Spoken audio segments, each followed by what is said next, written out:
Cock পিসারকা চূড়া শ্রুতে কোনায় কোনায় বিধানসভা এলাকায়, ভিলেজ কমিটি এলাকায়, প্রত্যেকটা মহলায়, প্রত্যেকটা গ্রাম গঞ্জ, অফিস আদালত, অমহাই চর্চা, অমহাই গুঞ্জন, বামফ্রন্ট হটক দেখায় তিপ্রালেন মান্নানি সম্ভব্যা সংতামনুক্ষা বিগত 5 বছর যারা তিপ্রালেন ছান নাই সভাপতি তাই সম্পাদক জেনারেল সেক্রেটারি আইপিএফ তিনি খরকসা থৈজালাংখা সংব্র শ্রদ্ধা খালায়ু বুজুর্গ বরক তামুক খালাই মানলাংখা হানি মন্ত্রী ngay রাজস্ব মন্ত্রী ngay মুংসারি মালাংলিয়া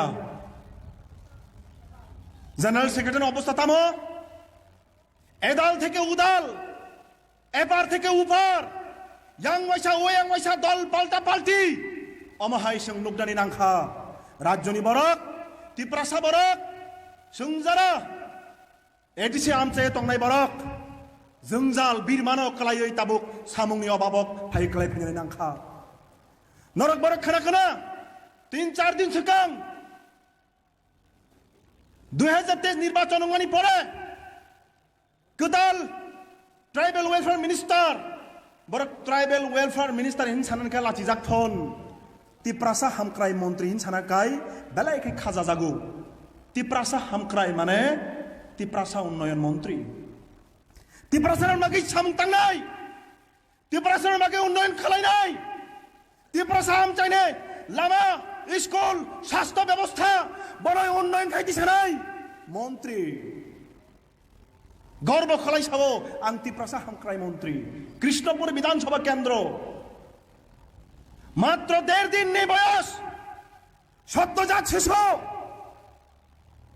नगो अभाव अनटन चानानी माइक्राय नक्साई तंगानी कराय जब कार्ड पर्यंत रेशन कार्ड पर्यंत 3-3.5 बছর सुकां हर नाङै खामै थाङै करै जाखा विगत 5 বছর रेशन कार्ड जब कार्ड सुनामने दूरे थाक 1.5 मास ती चारायनो 30,000 रां बाय फालै ताबुक संनुखा बते बिरमान नांखा तिप्रासा हामक्राय महल्ला हाबैनायला एडिसि एलाकानि ভিলেজ কমিটি এলাকা हाबैनायला 2018 नि सिगां जे लामा থালসরা বাজারের পাশে যে হাসপাতাল এই হাসপাতালে যাতে ডাক্তার না থাকে নার্স না থাকে থালসরা বাজার যাতে সেখানে ব্যবসায়ী না যায় সেখানে যদি স্কুল না চলে কার ছেলে মূর্খ হবে কোনো তিপ্রা কোনো রিয়াং অথবা কোনো চাকমার ওইখানকার ছেলে মেয়ে যদি লেখাপড়া না শিখে স্কুল থেকে ভাগে কার ছেলে ভাগবে তাদের এই জন্য টিএনবি এনএলএফটি টাইগার ফোর্স আর এরা পেছন থেকে আজকের যারা বিজেপি এবং তখনকার সময়ে যারা বামফ্রন্টের বিরোধী এদের মদত যোগায় তো আজকে বন্ধুরা আমি কথাটা বলছি কারণে আমরা তো বিরোধী গত 6 বছরে রক্তাক্ত আক্রান্ত বঞ্চিত নানাভাবে আমরা কিন্তু কখনো এরকম অগণতান্ত্রিক অসাংবিধানিক অনৈতিক এই সমস্ত কাজে আমরা কাউকে লিপ্ত করিনি কখনো আমরা করবো না আমরা তো আজকে তো এইসব নেই তাহলে কেন আজকে কাজের অভাব এখন আমাদের ত্রিপুরাজ্যে আমাদের বামফ্রন্ট সরকার থাকার সময়তে আমি মন্ত্রী ছিলাম 21 বছর এখনো মন্ত্রীরা 1.5-2 বছর না হতে হতে কোটি কোটি টাকার মালিক আপনারা যখন এখানে মজুরি না পেয়ে ব্লকে তালা মারেন আগরতলাতে এক মন্ত্রী দুর্গা পূজার আগে জামদানি শাড়ি বিলি করে, এক একটা শাড়ির দাম ১,৫০০-২,০০০ টাকা। কোত্থেকে টাকা পায়? আমি তো ২১ বছর মন্ত্রী ছিলাম, ৫ বছর এমপি ছিলাম। কই মন্ত্রী এমপির তো এত ইনকাম হয় না, ইনকাম হওয়ার কথা না।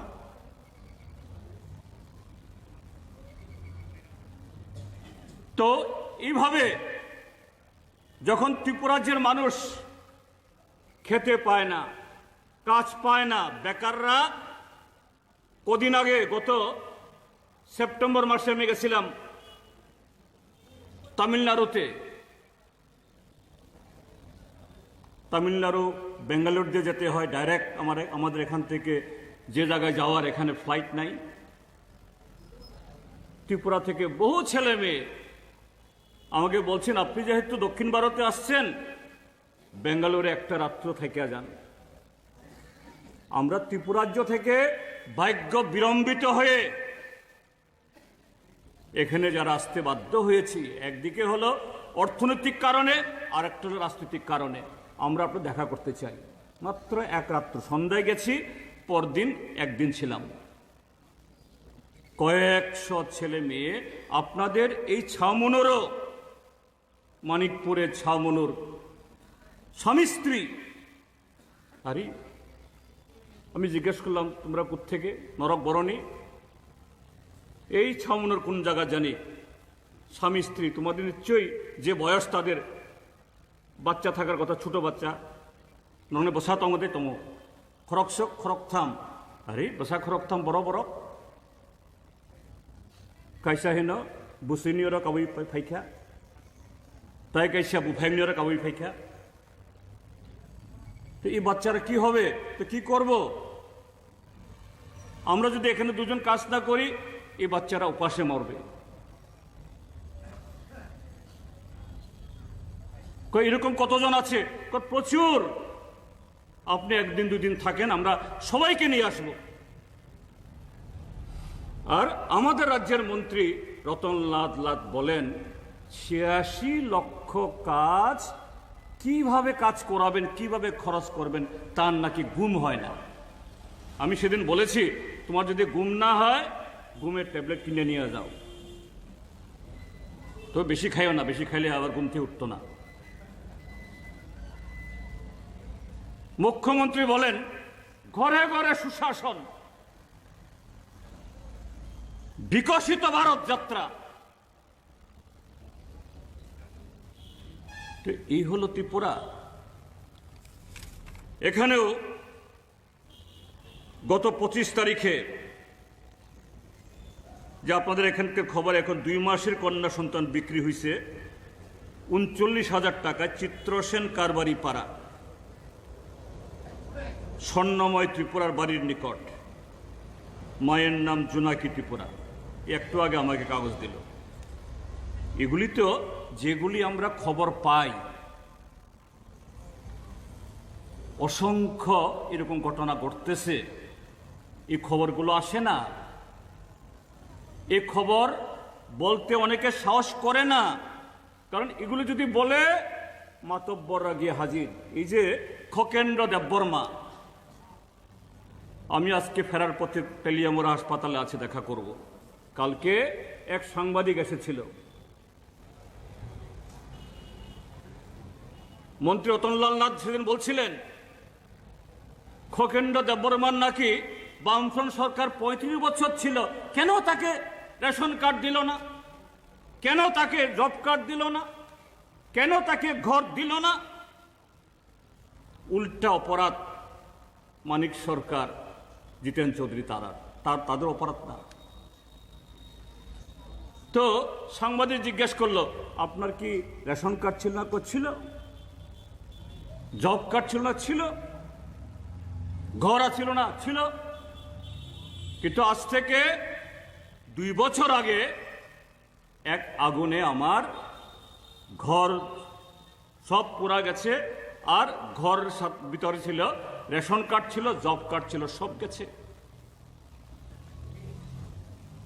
আমি একবার দুইবার না, বহুবার চেয়ারম্যানের কাছে গেছি, নেতার কাছে গেছি, ব্লকে গেছি, কেউ আমাকে নতুন করে রেশন কার্ড, জব কার্ড করে দেওয়ার জন্য সাহায্য করেনি। এ হলো সবকা সাথ সবকা বিকাশ সরকার। এ হলো রাষ্ট্রবাদী দল। একজন নিরীহ মানুষ, গরিব মানুষ আগুনে পড়ে তার জব কার্ড গেছে, রেশন কার্ড গেছে, রেশন তুলতে পারে না, তাকে সাহায্য করার জন্য কেউ এগিয়ে আসে না। বলছে আমি কাউকে টাকাও দিয়েছি আমি, এরপরও হয় না। এরপর সাংবাদিক জিজ্ঞেস করলো, আপনি আপনার বাচ্চাটাকে কি বিক্রি করছেন? হ্যাঁ, কি করব? আমার স্ত্রীর কোলে থাকলে তো বুকে দুধ নাই, এই বাচ্চাটা আমার মার কোলে মারা যাবে, কাজেই অন্যের কোলে হলো গিয়ে বড় হোক। কত টাকায় বিক্রি করছেন? 30,000 টাকা। আরো বলছেন দুর্ভাগ্য, এই 30,000 টাকাও বলে সে পায় নাই। কই গেল? 20,000 টাকা লইয়া গেছে তারা মানে কারা?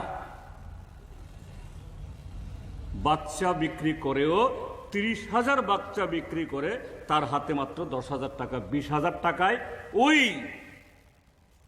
এক ত্রিপুরা, শ্রেষ্ঠ ত্রিপুরা রাষ্ট্রবাদী দলের নেতারা নিয়ে গেছে। এ হলো ত্রিপুরা। কিন্তু বন্ধুরা, চক্রান্ত এখানে শেষ না। চক্রান্ত সামনে আরো গভীরে, আরো মারাত্মকভাবে হচ্ছে। আপনারা নিশ্চয় পত্রপত্রিকা দেখছেন। কদিন আগে, আজ থেকে 10 দিন আগে প্রায়, একটা সংগঠন, নতুন না, এই ভারতীয় জনতা পার্টি যখন, এদের চেহারা যখন মানুষ চিনে, এদের নাম জানে, মানুষের বিতৃষ্ণা, তখন দালাল এরকম নানা ধরনের লোক এরা বার করে। নতুন একটা সংগঠনের নাম এখন জনজাতি সুরক্ষা মঞ্চ। জনজাতি, বিজেপি ট্রাইবেলদেরকে কখনো কয় বনবাসী, কখনো কয় জনজাতি। সংবিধান বলে শিডিউল ট্রাইব, দেখে আমরা শিডিউল ট্রাইব বলি, বা আমাদের দেশে আমরা আদিবাসীও বলি। আমরা বিজেপি ট্রাইবেলদেরকে আদিবাসী বলে না, বলে জনজাতি, বনবাসী। আমরা যেন সব বনের মানুষ। বিজেপির চোখে আমরা ট্রাইবেলরা হইল সব বনের মানুষ, বনের শিয়াল, বনের বাঘ। বাঘ হলে তো ভালো, বাঘ মনে করলে। জনজাতি সুরক্ষা মঞ্চ, ত্রিপুরা রাজ্যে যদি জনজাতি সুরক্ষা মঞ্চ হয়ে থাকে, তার কাজ কি হওয়া উচিত? প্রথম কাজ তো হওয়া উচিত, বিজেপি আইপিএফটি জোট সরকার আজকে প্রায় 3 বছর এডিসির ভোট করে না। ভিলেজ কমিটি কি করে চলে? এই যে মানিকপুর বা চাকবেহা বা ছামনু, নাতিন মনু, বা এইদিকে এই মনু ব্লকেরও কিভাবে চলে? যদি কোনো নির্বাচিত ভিলেজ কমিটি না থাকে, একজন লোক যতই বিজেপি করুক, যতই সিপিএম করুক, আইপিএফটি করুক, মথা করুক, সব পাবলিক। বিজেপির লোকও পাবলিক, সিপিএম এর লোকও পাবলিক। পঞ্চায়েতে তো কে কাজ পাইব, কে পুকুর পাইব, কে ঘর পাইব, এটা ঠিক করার মালিক বিজেপি অফিস হইতে পারে না। বিজেপি দলের অফিস যেমন একটা রাজনৈতিক দলের অফিস, সিপিএম এর অফিস রাজনৈতিক দলের অফিস। যদি বিজেপি দলের অফিস যদি গড়ের বেনিফিশিয়ারি ঠিক করতে পারে, তাহলে সিপিএম অফিস কেন পারবে না? কেন একটা নির্দল অফিস পারবে না? কিন্তু অন্যায়ভাবে, সম্পূর্ণ অন্যায়ভাবে, বেআইনিভাবে এই বিজেপি অফিসগুলো হলো বেআইনি কাজের অফিস। সমস্ত হারামি কাজ, বেআইনি কাজ, দুর্নীতি কাজের অফিস হলো এগুলো। এখানে বসে বসে তারা বেনিফিশিয়ারি ঠিক করে, এটাই বিডিওকে দেয়। বিডিও কি করবে আর বেচারা? বিডিও এই স্লিপগুলি এদের রাখতে বাধ্য করে, কিন্তু আইনগতভাবে পারে না।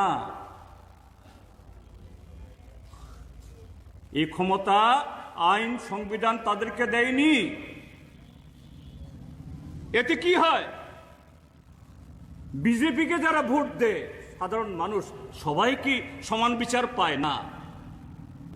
বিজেপির সাধারণ সমর্থকরাও এতে সমান বিচার পায় না। শুধু সিপিএম বা বিরোধী দলের লোক বঞ্চিত হয় তারা না, বিজেপির লোক বঞ্চিত হয়। এই যে রেগা নিয়ে যখন আমি বললাম একটা জনসভা করব কে, 28 তারিখে রতনলাল নাথ সাংবাদিক সম্মেলন করছেন, বলছেন সিপিএম দলের সম্পাদক